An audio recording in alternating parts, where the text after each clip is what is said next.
So that is the draft of the novel version of Dangerous Snow. Check that out. That's second longest that I have written so far. And then there's the screener for the movie, and it's pretty trippy.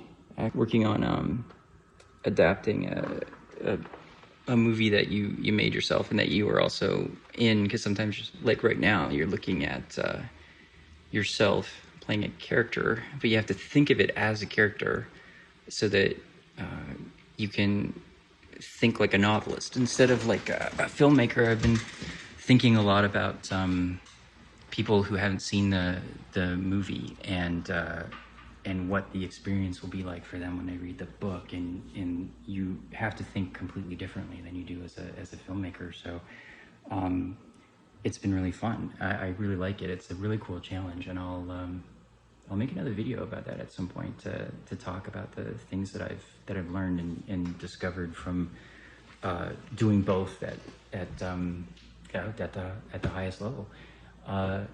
Oh, I should show you this. I think I've shown some people, but this is where I work. So just a little desk there that kind of pulls in front, and then I've always got my chair in that maximum recline position, and then I've got my iPad Pro, and then I just use this keyboard there. And I like to write by the front here. There's you actually see the ocean. That's cool that it showed up. So I swear this is, it sounds impossible. I don't know. I can't really explain it, but I think maybe like 3 days ago I slept. I think that was the last time. And it's not because of insomnia or anything, and I hope I don't look too tired. I guess my eyes are probably a little bit red, but it's just because I'm having a lot of fun, and this is actually how I would work previous to what I've been going through in the last actually more than a year now.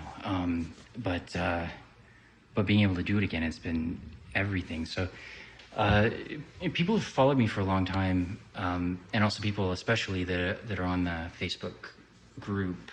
I made a video about 5 weeks ago, I think, and with that video I talked about how happy I was because I'd just figured out how to overcome something that was just really difficult, and it's been something that's been dogging me all year, and I'll do a larger video about it at some point. But I wanted to address people who've been wondering, and especially I've had a few messages the last few days on the Kickstarter. I was wondering why I got them all in this cluster, but then I realized probably Facebook, I'm guessing, because it's been almost exactly 2 years since the Kickstarter started for Dangerous Snow. Like, can you believe that? And people were asking about when they'd get to see the movie, and I realized I've got to do an update. I wanted to do an update as soon as I got that draft done, but I think I've run out of time. So draft is almost done now. So I thought this thing was a neck injury, and for people who do watch the YouTube videos I've done, I think I did one in December or January where I was talking about just recovering from that neck injury. But I was having a real tough time with it, and then it turned out that that was just not something that was going to work, because what I've got is something where there isn't a cure, and the neck injury was just one expression of it. And so I fought really hard against it. I really tried to recover. I made another video, I think in March, and it was another time that I was going to try to just gut it out. The thing that I have is it's made the last 12 months the worst 12 months of my life, for sure. I've been in a lot of pain, and I've had to take a lot of painkillers. There's been a lot of times where I haven't even been able to look at a screen, and I mean not even holding it. I'm talking about just holding my head up to look at a screen. It's been really terrible. And if I tell you anything else, I just hate myself because of that guy in the past who had to go through all of that pain. I never want to diminish that or belittle how it was, because it was really terrible. But I feel a lot better, and it's because about 5 weeks ago, I finally figured out how to manage this thing. Because there's no cure, it's going to be a while. Science is going to have to catch up, but I have I've got a way where I can eliminate most of the symptoms. And so one of the things that's happened is that I can pull all-nighters again, and I can do the things that I used to do, that I was worried I'd never be able to do again, and that I really felt like I needed to be able to do because of all the different things that I want to do. And so it was just a few days after the world premiere when the symptoms and the disease really just overwhelmed me, and had me just flat on my back. And again, people who've been following know there's neck brace and icing and a lot of just painkillers just to get through the day. There was no way to get comfortable. Yeah, it was a nightmare. And there were times in the spring and in the summer where I would have gaps. I'd have time where it wasn't that terrible, and I could actually function. I could do a few things. And that would usually be when you guys would see me, but then there would be a relapse, and it just seemed like things weren't getting any better, and there wasn't really any improvement. And then I just stumbled on the way to not fix it, but to manage it, and so I've done that, and it's really incredible, and it's given me it just gave me a new lease on life. So in that 5 weeks, I've been working a lot, and I'm not kidding. I used to think that 8 all-nighters and 11 nights that I did to finish Superhuman was pretty crazy. When I pushed myself that hard, but this is a lot crazier. In the last 5 weeks, I cannot tell you how many nights I've actually slept. It's not many. And Jenny's just letting me do it because she knows she can't stop me anyway. But yeah, I'm just pulling all-nighter after all-nighter. She's used to this. Like, she'll ask, is this one of the nights that you're gonna sleep? Or and most of the time the answer is no. I might sleep tonight. I'm hoping to sleep tonight, but I really want to finish this draft first before I sleep again. So I'm continuing on, and I'm doing that because I really I want to catch up. And it's not because people are asking me. Of course, I've always wanted to get everything done as fast as possible, but without sacrificing quality, because I love this stuff. It's not work to me, at least when my muscles aren't all messed up and tight and in a lot of pain. It's just a joy. It's just one of the great honors and pleasures of my life, really. I've got a lot of things that I want to do, and I'm thrilled to be able to work on this. Dangerous to Know, the world premiere went really well. The reviews were fantastic. I wasn't able to capitalize on it because of the pain that I'm in. But for me, the plan really was to go to these festivals, but also to get the novel done, because you get the novel finished, and then you can approach not just executives, but now you actually have some kind of IP, and you can approach publishers. They've got relationships with streamers and with movie producers. So, and my phone stopped recording. I'm just putting that together, and I just watched through and saw that that end of the video didn't record for some reason in my phone. So I figured I just would finish now instead of trying to re-record. So the idea is to go to publishers as well, because publishers and people who work for streamers, but also production companies and studios, they have relationships. Managers like the one that I've got in Hollywood as well. They're always looking for connections, because it's when they're looking at it from a business point of view, the hardest thing is always the hardest thing for them is always getting the word out about whatever the movie is, and the most expensive thing about doing it is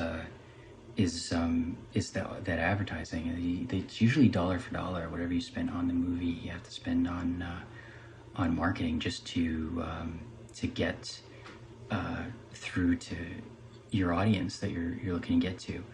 So they really look for either a famous actor, so they want to ride on the back of all of the money that's been spent promoting that actor in the past. So if you get Tom Cruise, right away people are, oh, there's a new Tom Cruise movie, or I guess Scarlett Johansson or Will Smith or whatever it is. So that's something that, from the point of view of people who aren't really filmmakers but are just execs, I mean, they're the business people in film, that's logical. I mean, that makes sense. And then the other one is IP. So if it's why you see a lot of reboots. It's why you see a lot of sequels. It's an expensive proposition to make a movie. So to break in and actually get them to want to make a movie and care about whether or not they put it out in theaters, or whether they give it a really good position with one of the streamers so that a lot of people can see it. They want to know that there's a built-in audience. So when Dangerous is finished, I can put it out there. It doesn't mean that I won't work with a publisher. I'm going to actually see what I can do there. I've got a good track record. I've been published before, so I've worked with publishers. But everyone knows that I made my name as an indie, and that's how I like it. I like being independent, and so there's a place for a publisher though to help with this one, especially with paperback, and getting a paperback out to bookstores everywhere is a pretty expensive thing, and it's not something that I'm really that interested in trying to do on my own yet. The audiobook and the ebook, those ones I want to do for sure. And then to make the paperback successful, having a movie that's just ready to go, and especially one that's already been well reviewed, that's a good spot to be in. So so we'll see. I mean, that's what I'm gonna try to do, and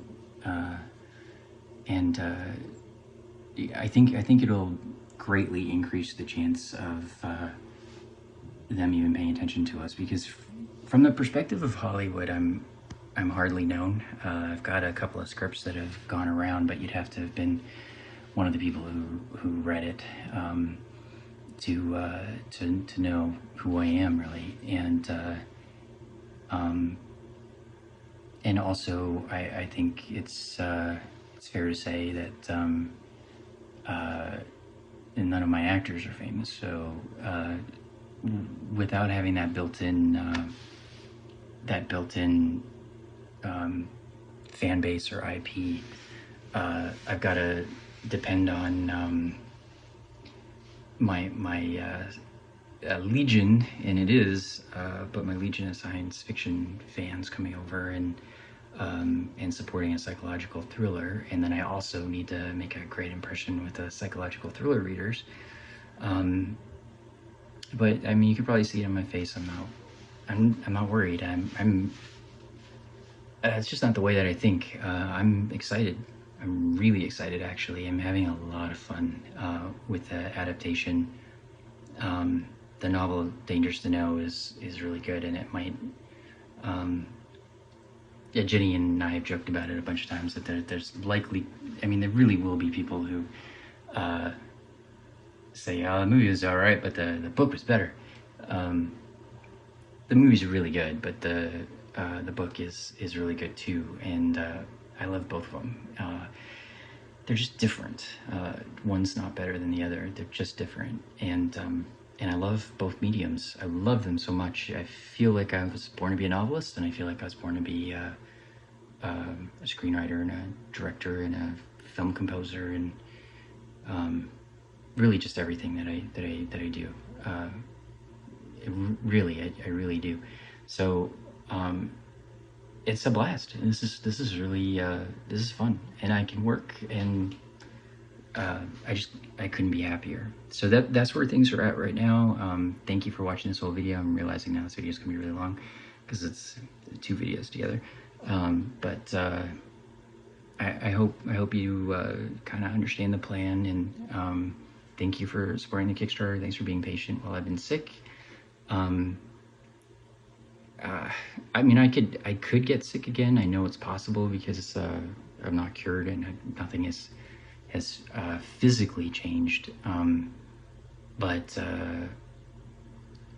how amazing that I've learned to turn off the symptoms, and it's just really I mean, it feels like it's the last year would have been better if I had just been able to sleep through it, but instead it was a lot of pain. But it does feel like I've woken up from it, and I'm just ready. I've got a lot of confidence, and I'm just having to go through all this has really taught me a lot, and it showed me that there's a different level to living, and that I could reach a better level, and I could actually reach an even better, even more positive mindset, believe it or not. And I know that sounds crazy since I was already known for being kind of insanely optimistic, but yeah, I promise it's true. So things are going great, and next time you hear from me, something is going to be done, and a bunch of things will be done right on the heels of it. You are amazing. I couldn't have done any of this without you. I'll see you in the next one, Tribe.